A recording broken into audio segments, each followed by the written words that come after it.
Monterey channel. In today's video, I will show you how to enable voice control on Macbook. Before we get started, don't forget to subscribe and turn on the notification to keep you updated about this channel. So let's go.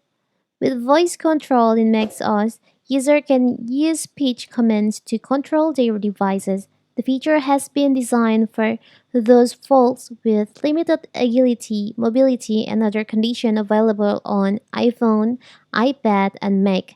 However, it also serves a great new way to interact with your devices. So how to turn on this feature, how to enable this feature? It's so simple. So you can just open your system preferences on your MacBook.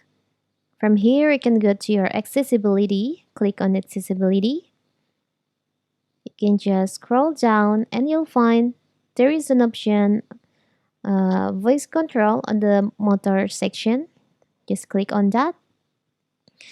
This feature by default is disabled. You can enable this feature by clicking here, give the checklist on it. So now as you can see, there's like voice detector on your screen. It means your voice control on your MacBook is enabled. You can control your MacBook using voice. And then here you can also edit the language. If you're using English, you can just choose on English, or maybe you're using another language, you can just download the language that MacBook give you in here.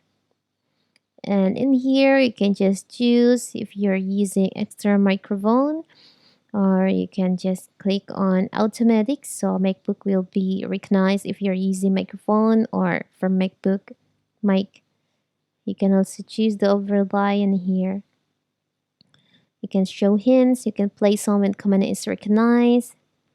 So now you have enabled this feature, the voice control on your MacBook. You can just start control your MacBook using your voice. It's so simple, right? So that is how to enable voice control on MacBook. Don't forget to like and subscribe and turn on the notification to keep you updated about this channel. Thank you and see you.